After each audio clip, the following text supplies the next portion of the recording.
P D M کے اندر ایک دھنگا مشتی دیکھ رہے ہیں. پی ایم ایل این کا اور پیپلز پارٹی کا ایک جو آپس میں ایک چل رہا ہے, یہ نہ ہوتا اگر آپ ایک صرف چھوٹے مفاد میں بہہ جانے کے بجائے آپ پاکستان کے مستقبل کو دیکھتے, کیونکہ پی ڈی ایم تو ہماری نظر میں ختم ہو چکا ہے. اب استعفوں کی سیاست ختم ہو چکی ہے اور اصلاحات کی سیاست شروع ہوئی ہے. ہم نے اپنی اصلاحات پارلیمان کے اندر رکھ دی, کانسٹیٹیوشنل امینڈمنٹ رکھ دی ہے.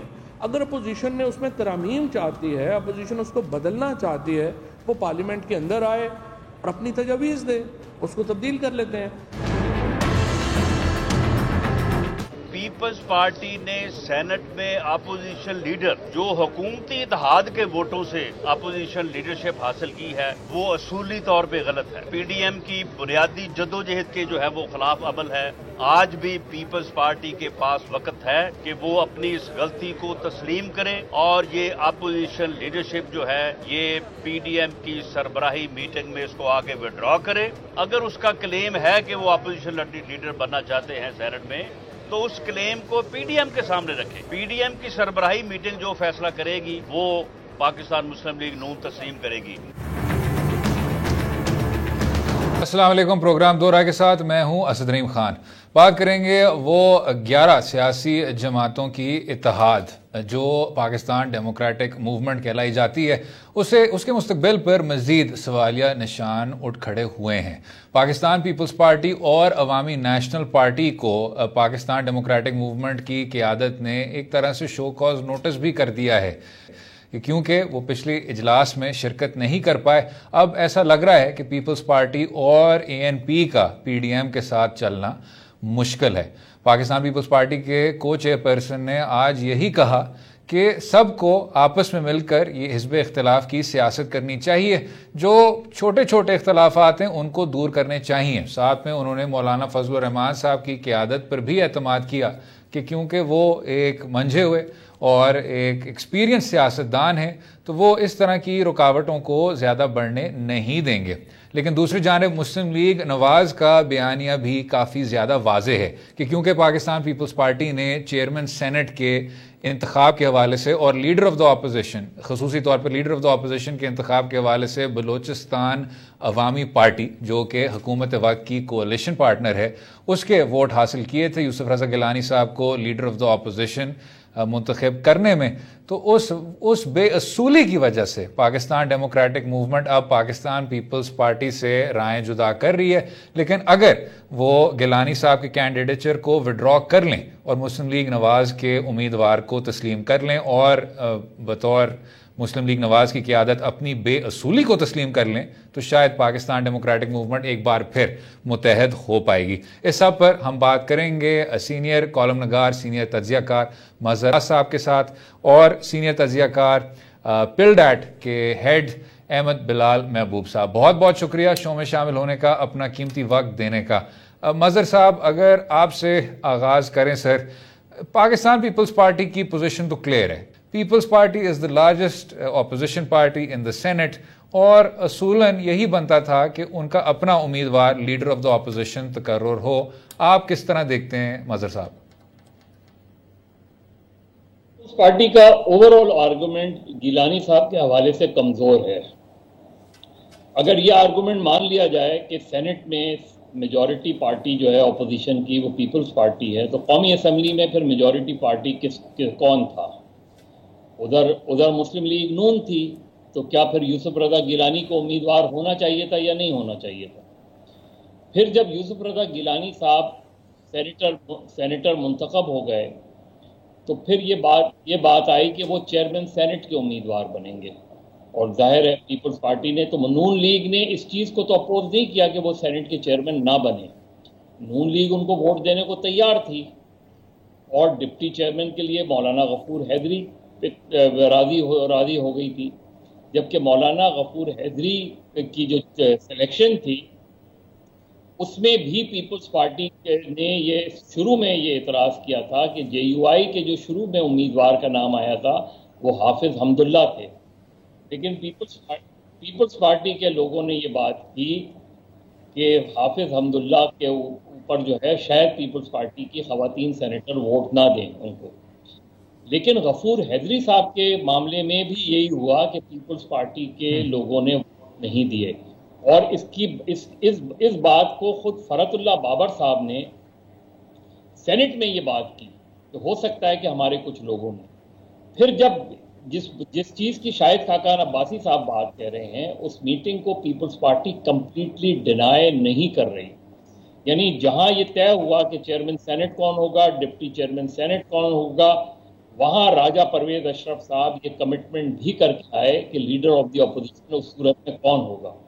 تو پیپلز پارٹی یہ کلیم کر کے کہ جی کیونکہ سینٹ میں ہماری میجورٹی ہے اس لیے ہمارا ہونا چاہیے، یہ بنتی نہیں ہے بات، کیونکہ یہ بات اس سے مختلف ہے جو بات طے ہوئی تھی، ورنہ تو قومی اسمبلی میں پھر نون لیگ یہ کہتی کہ جی ٹھیک ہے پھر سینیٹر جو ہے ہمارا ہونا چاہیے۔ تو میرا خیال ہے پیپلز پارٹی نے ہر صورت میں یوسف رضا گیلانی کو، اور اس لیے بھی ان کی کیس کمزور ہے کہ یوسف رضا گیلانی اور پیپلز پارٹی نے تو ان 7 ووٹوں پہ اعتراف کیا ہوا ہے، پھر انہوں نے سنجرانی صاحب کو چیئرمین سینٹ کیسے مان لیا کہ چیئرمین سینٹ کے پاس وہ گئے، انہوں نے ان سے نوٹیفیکیشن کی۔ تو میرا خیال ہے پیپلز پارٹی اس حوالے سے ایک کمزور دلیل کے ساتھ سامنے آ رہی ہے۔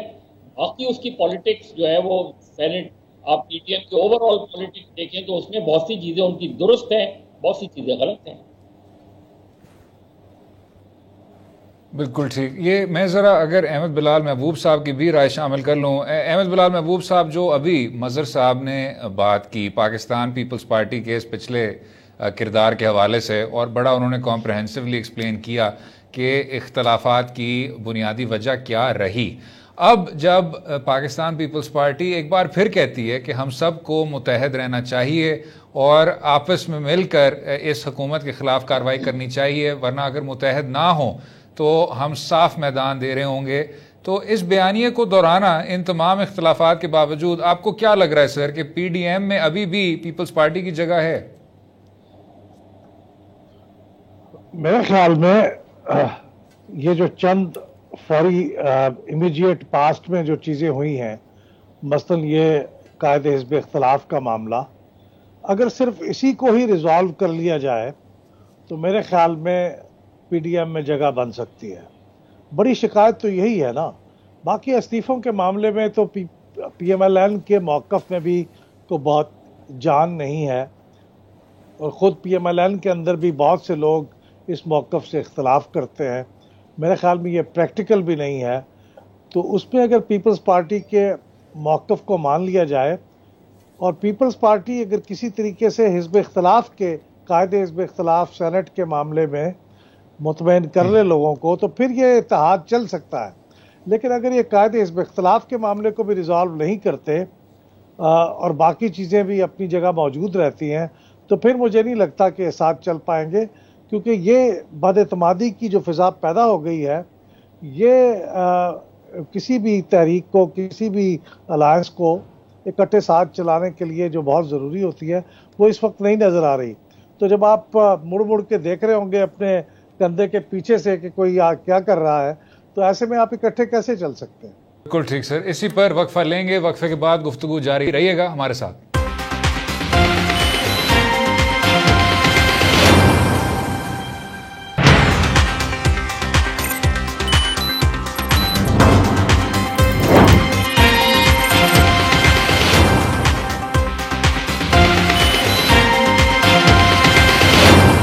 Welcome back to Do Raaye. بات کر رہے تھے حزب اختلاف کی اتحاد کے مستقبل کے متعلق۔ احمد بلال محبوب صاحب، آپ قانون سازی اور جو ہماری تمام یہ لیجسلیٹو پروسیسز ہیں ان کو قریب سے دیکھتے ہیں، پیپلز پارٹی کا کچھ نہ کچھ زیادہ لچک ہے پاکستان ڈیموکریٹک موومنٹ کی نسبت انتخابی اصلاحات کے حوالے سے۔ اب حکومت وقت تو بہت دیر سے کوشش کر رہی ہے یہ اس بیانیے کو دہراتے ہوئے کہ ہم شفاف اور پاک انتخابات چاہتے ہیں، جو کہ حزب اختلاف کا بھی موقف ہے۔ کیا آپ کو الیکٹورل ریفارمز کے حوالے سے کچھ نہ کچھ پروگریس نظر آتا ہے ہوتے ہوئے آنے والے دنوں میں؟ دیکھیں، الیکٹورل ریفارمز جو ہے، میرا تو ہمیشہ سے نقطہ نظر یہ رہا ہے کہ ہم نے پچھلے سالوں میں بہت اہم انتخابی اصلاحات کر لی ہوئی ہیں، جو بڑے بڑے مسائل ہیں ان کو ہم نے ایڈریس کر لیا ہوا ہے۔ اب کوئی ایسی بڑی کوئی انتخابی اصلاح مجھے نہیں لگتا کہ باقی ہے جس سے انتخابات کی جو بنیادی طور پہ اس کو درست کرنے کے لیے ضروری ہوں. لیکن جو چند باتیں کہی جا رہی ہیں، مثال کے طور سے الیکٹرانک ووٹنگ مشین ہے، اوورسیز پاکستانیز کے ووٹ کا معاملہ ہے، سینٹ کے اندر اوپن بیلٹ ہے یا سیکرٹ بیلٹ ہے، یا اس طرح کی چند باتیں ہیں. یہ باتیں متفق علیہ نہیں ہیں. یعنی اس میں کچھ لوگوں کی رائے ان کے حق میں ہے، کچھ خلاف ہے. مثلا یہ جو الیکٹرانک ووٹنگ مشین ہے، یہ میرے خیال میں ایک بڑی غلط فہمی ہے یا خوش فہمی ہے کہ اس کے ذریعے سے انتخابات زیادہ فیئر اور فری اینڈ فیئر ہو جائیں گے. ایسا نہیں ہوگا، اور یہ پریکٹیکل بھی نہیں ہے کہ 2 سال کے اندر آپ کے الیکٹرانک ووٹنگ مشین ساری پروکیور بھی ہو جائے اور ساری ڈپلوائے بھی ہو جائے. تو یہ لیکن مختصراً احمد بلال محبوب صاحب، مختصراً یہ جو ابھی سلسلہ تھا چیئرمین سینٹ کا جس میں ووٹ کا ضائع ہونا، اس کا بھی ایک کافی بڑا رول تھا.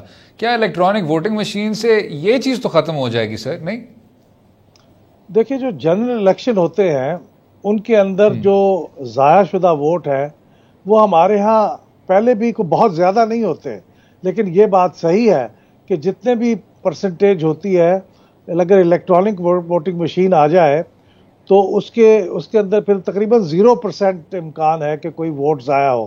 لیکن ہمارے ہاں میں نے پچھلے الیکشن میں اور اس سے پچھلے الیکشن میں دیکھا کہ جو ضائع ہونے والے ووٹ ہیں یہ کہیں بھی اتنے نہیں ہیں کہ وہ آپ کے الیکشن کے نتائج پہ اثر انداز ہو سکتے ہوں.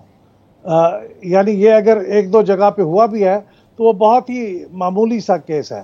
لیکن صرف اس وجہ سے آپ 45 بلین روپے کا خرچ کریں گے کہ آپ الیکٹرانک ووٹنگ مشین منگوائیں گے، جبکہ اس کے آنے کے بعد اس شک میں اضافہ ہو جائے گا کہ الیکشن کے اندر کوئی مینیپولیشن کر رہا ہے، کیونکہ اس کے اندر پھر وہ جو چپ ہوتی ہے اس کو مینیپولیٹ کرنے کے امکانات کے کم از کم شک بہت بڑھ جائے گا.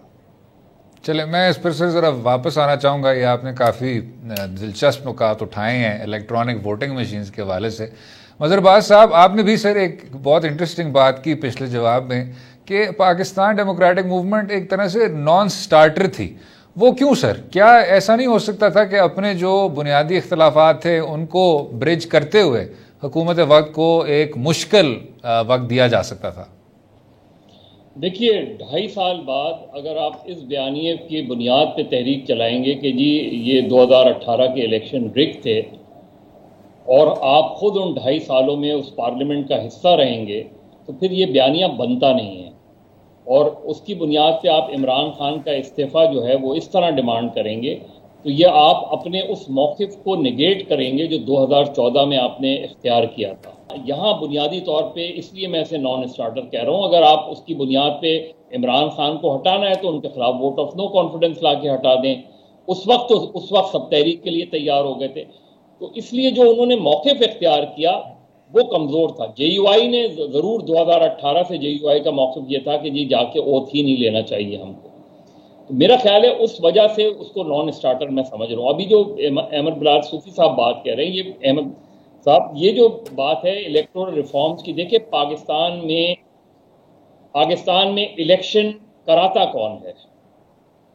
جو ریفارمز کا حصہ اب تک نہیں بن سکی وہ خیال میں بڑی بنیاد ہے الیکشن کی ریگنگ کی، اور وہ ہے ایڈمنسٹریشن کا انوالومنٹ.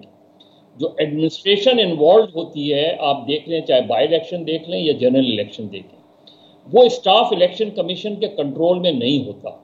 وہ یا تو پروونشل گورنمنٹ کے کنٹرول میں ہوتا ہے یا فیڈرل گورنمنٹ کے کنٹرول میں ہوتا ہے.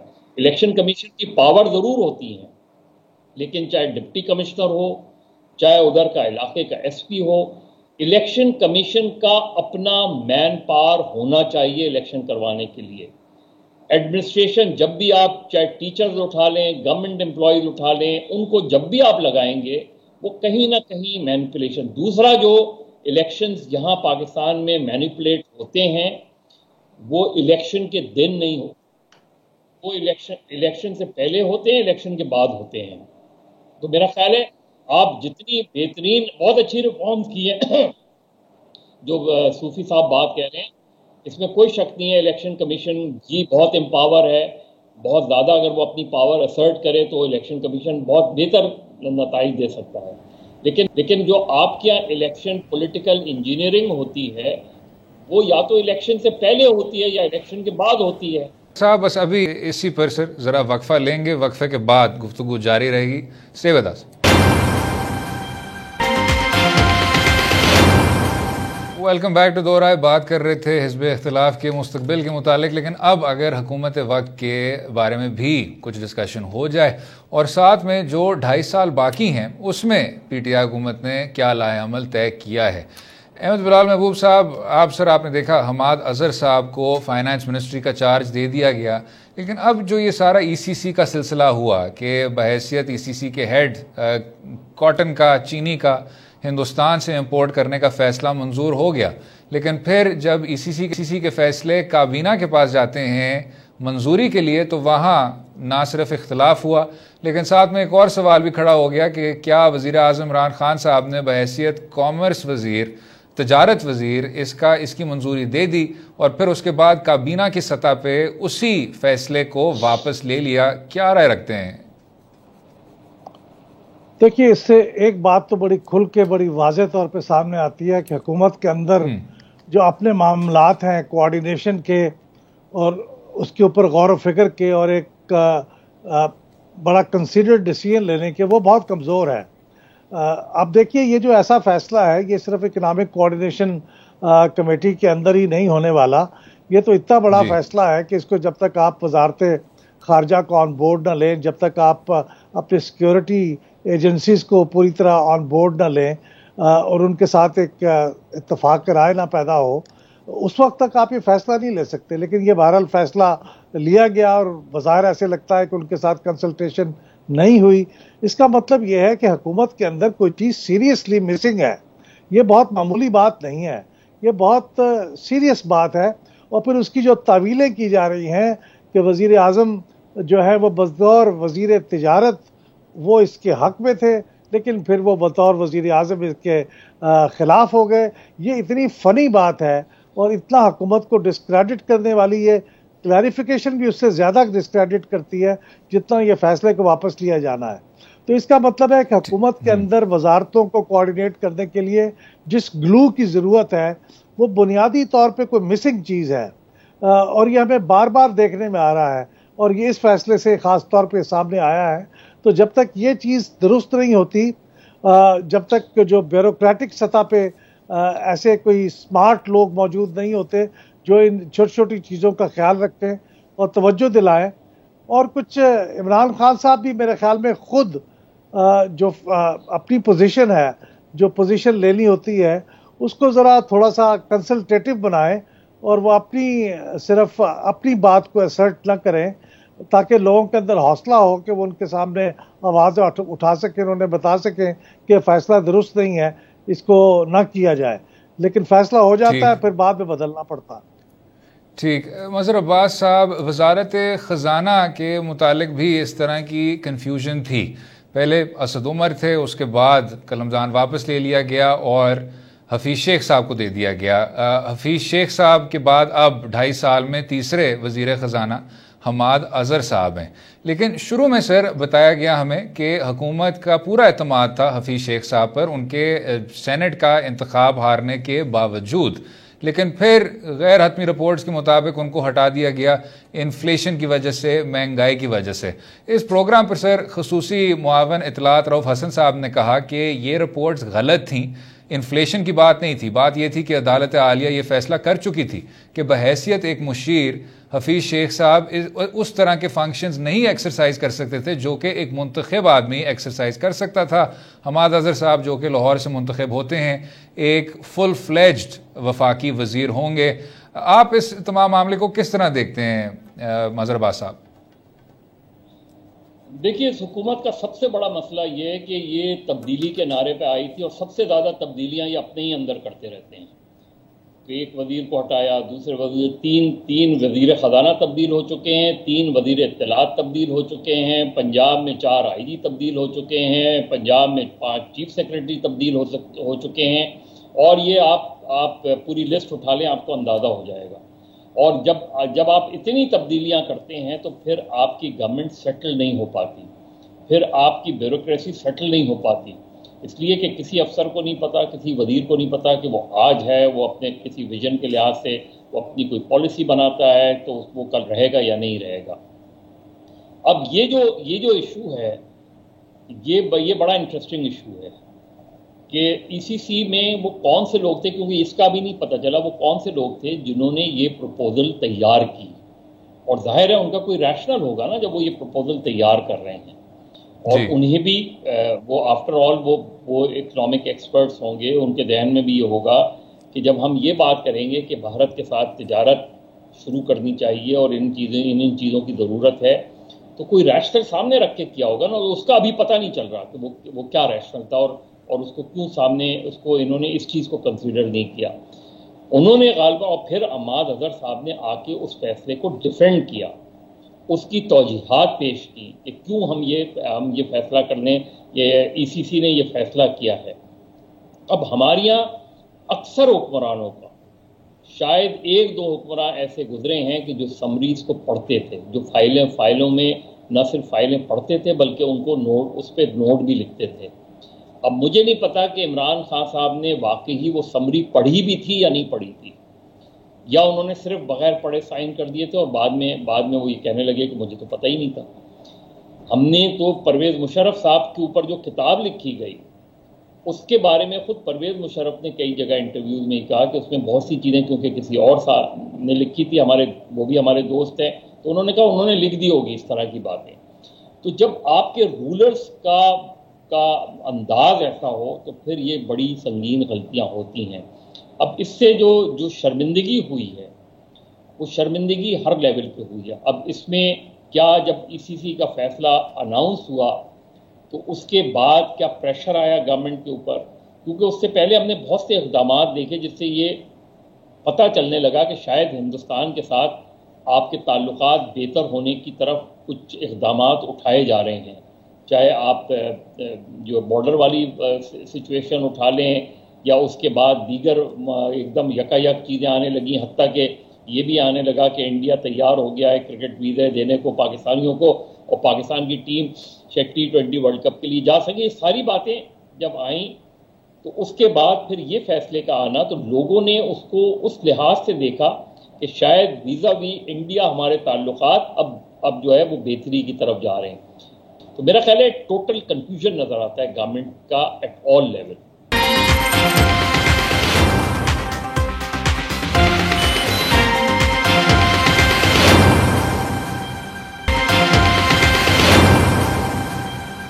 احمد بلال محبوب صاحب، مظہر صاحب نے تو ذکر کیا ٹوٹل کنفیوژن کا۔ سر اگر میں کچھ بین الاقوامی سطح پر بھی یہ سوال کر لوں کنفیوژن کے حوالے سے، جو تیسری کنفیوژن ہے وہ جو کلائمیٹ چینج کا ایک سمٹ بننے کو جا رہا ہے، جس میں امریکی بائیڈن انتظامیہ جو بائیڈن ایڈمنسٹریشن ہے اس کے نمائندوں نے شرکت کرنی تھی۔ ہندوستان بھی جائیں گے، بنگلہ دیش بھی جائیں گے، لیکن پاکستان جہاں بہت دیر سے بیانیہ یہی رہ چکا ہے کہ نہ صرف آپ دنیا میں سب سے زیادہ ایکولوجیکلی سٹریس ممالک کی فہرست میں شامل ہیں، لیکن ساتھ میں آپ نے کافی کام بھی کیے ہیں اس کو میٹیگیٹ کرنے کے لیے، اور ساتھ میں آپ کا ایمیشنز پروڈیوسنگ ممالک میں بھی جو نام ہے وہ کم ترین آتا ہے۔ تو ذمہ داریاں بھی آپ پوری طور پہ نبھا رہے ہیں، لیکن سب سے زیادہ خطرہ بھی ہے آپ کو اس وجہ سے بائیڈن انتظامیہ کے نمائندوں کو پاکستان آنا چاہیے تھا۔ آج وزیر اعظم عمران خان صاحب نے ٹویٹ بھی کیا کہ جی جو اس پر شور مچ رہا ہے وہ بالکل ہی بے بنیاد ہے، اور دوسری جانب بائیڈن انتظامیہ کے لوگوں نے بھی کہا کہ we look forward to working with Pakistan in the future. کیا یہ اس طرح کا سنب ہے جس طرح تصور کیا جا رہا ہے؟ سنب تو یہ ہے، اور یہ واحد سنب نہیں ہے، یہ ایک سیریز آف سنبس ہیں، اور میں تو ذاتی طور پہ سمجھتا ہوں کہ چونکہ ہم نے اپنی ایک پوزیشن لی ہے چائنا کے ساتھ اپنے تعلقات کو اس لیول پہ ڈیپن کرنے کی، اس لیول پہ کلوز کرنے کی، اور اب دنیا میں امریکہ اور ان کے جو ساتھی ممالک ہیں وہ چین کو ایک حریف کے طور پہ دیکھتے ہیں، اور اس طرح سے اپنی صف بندی اس طرح سے ہو رہی ہے کہ اگر آپ چین کے ساتھ ہیں تو پھر آپ امریکہ کے ساتھ نہیں ہیں. یہ بات کہی نہیں جا رہی لیکن یہ بات ظاہر ایسی ہو رہی ہے.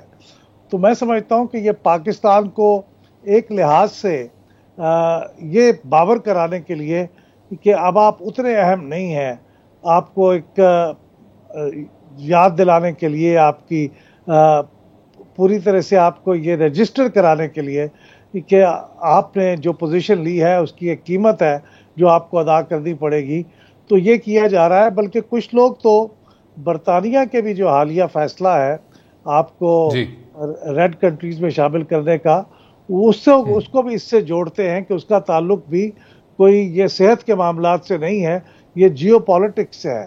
تو میرا تو خیال یہ ہے کہ میں تو اس کو اس طرح سے دیکھتا ہوں کہ پاکستان کے ساتھ وہ صرف افغانستان کے معاملے میں تو فائدہ اٹھانے کی کوشش کریں گے، لیکن اس کے علاوہ پاکستان کو وسیع تر چیزوں کے اندر اپنے ساتھ شامل کرنے کے لیے مجھے تو ایسے لگتا ہے کہ ابھی وہ فی الحال ڈسکریج کریں گے اور ہمیں شاید یہ پنش کریں گے for being so close to China. Mazhar sahab, same question sir. آپ نے بات کی ہندوستان کے ساتھ تعلقات کی اور جو ای سی سی اور کابینہ کے ایک طرح سے متنازع فیصلے تھے. جو ابھی احمد بلال محبوب صاحب نے بات کی امریکہ کے فیصلے کی، برطانیہ کے فیصلے کی، ان کے فورن منسٹریز کے فیصلوں کی.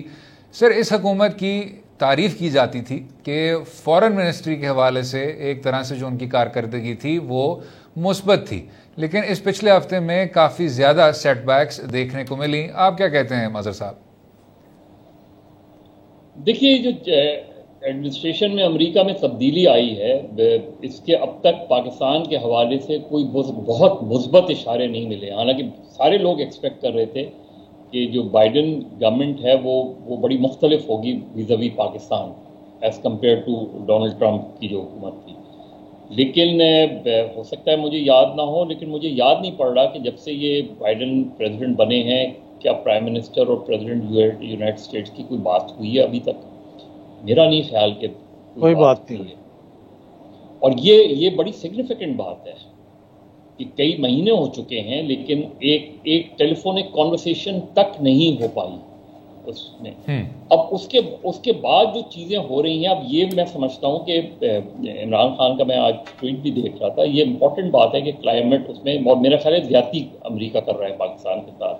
اور میں احمد بلال صوفی صاحب کی اس بات سے ایگری کرتا ہوں کہ پاکستان جتنا چین کے بہت زیادہ قریب ہو رہا ہے اس کے شاید ہم کانسیکوینسز اس طریقے سے نہیں دیکھ پا رہے کہ اس کے آگے چل کے کانسیکوینسز کیا بنیں گے. اب امریکہ اور ایران کے درمیان جو نئی ڈیولپمنٹ ہو رہی ہے وہ بھی بڑی امپورٹنٹ ہے، اور اس سے پھر آپ افغانستان کو لنک کر لیں تو پاکستان پھر اپنے آپ کو کس جگہ پہ پلیس کرے گا. کیا بہت زیادہ اگر چائنا کے ہم قریب گئے، اور بہت زیادہ چائنا ویسے تو ہمارا ہمیشہ سے ٹرسٹڈ فرینڈ ہے، لیکن ہمارے چائنا کے ساتھ ریلیشن شپ جو ہے وہ عام طور پہ امریکہ یا دیگر ممالک سے ماضی میں اس طرح اثر انداز نہیں ہوئی ہے. لیکن اب چائنا کا بڑھتا ہوا جو انفلوئنس ہے اس کی وجہ سے امریکن لابی کے اندر جو ہے ایک کنسرن پائی جاتی ہے. اور وہ پھر وہی بات ہے کہ آپ جب چائنا اور سی پیک وغیرہ سب کو ملا کے اگر آپ دیکھیں گے تو شاید ہماری اسٹیبلشمنٹ نے یا ہماری حکومت نے یا ریاست نے یہ فیصلہ کر لیا ہے کہ ہم ٹوٹلی چائنا کے ساتھ کھڑے رہیں گے ہر طریقے سے. تو اس کے جو رسک ہیں، اس کے جو دیگر پرابلمز ہیں، کیا ہم نے اس کو سیریسلی ایڈریس کیا ہے کہ اس کے نتیجے میں ہم نے کس حد تک چیزوں کو بیلنس کرنے کی ہمیں ضرورت ہے اس وقت. کیونکہ ابھی تک افغانستان کے حوالے سے بھی بائیڈن کی گورنمنٹ جب سے آئی ہے کوئی بہت کلیئر کٹ پالیسی نہیں آ رہی. اور ایون انڈیا کے ساتھ جو ہے تعلقات آپ کے کشیدہ ہیں، وہ رہیں گے کشیدہ. وہ بہت جلدی جو ہے کسی بھی طریقے سے مجھے نہیں لگتا کہ آپ کے کوئی کمپوزٹ ڈائلاگ یا کسی بھی لیول کا آپ کے ڈائلاگ شروع ہونے والے ہیں. تو پھر ہمارے پاس آپشن کیا ہوگا؟ کیا واحد چائنا آپشن رہے گا؟ اور کیا واحد چائنا آپشن رکھنے کے ساتھ ہی آپ اس طریقے سے سیف اور سیکیور ہو پائیں گے؟ یہ ہمارے لیے بہرحال سوچنے کا ضرور ہے. لیکن چائنا ظاہر ہے ہمارا ایک ٹرسٹڈ فرینڈ ہے، ہم اسے چھوڑ نہیں سکتے. بالکل ٹھیک. سینئر کالم نگار, سینئر تجزیہ کار مظہر عباس, پلڈیٹ پریزیڈنٹ احمد بلال محبوب صاحب, بہت بہت شکریہ شو میں شامل ہونے کا, اپنا قیمتی وقت دینے کا. اور جیسا آپ نے سنا کافی ڈائیورس قسم کے امور کو ٹچ کیا گیا, چاہے وہ پاکستان ڈیموکریٹک موومنٹ کی مستقبل ہو, چاہے وہ حکومت وقت کی کارکردگی ہو, ڈومیسٹک افیئرز کے حوالے سے بھی اور بین الاقوامی سطح پر بھی. لیکن ایک چیز جس پر مظہر صاحب اور احمد بلال محبوب صاحب متفق تھے وہ یہی ہے کہ کنفیوژن کو اب دور کر دیا جائے. 2.5 سال ہو گئے اور آنے والے 2.5 سال میں حکومت کو بھرپور کارکردگی دکھانی پڑے گی. اگلے ہفتے تک اجازت دیں, خدا حافظ.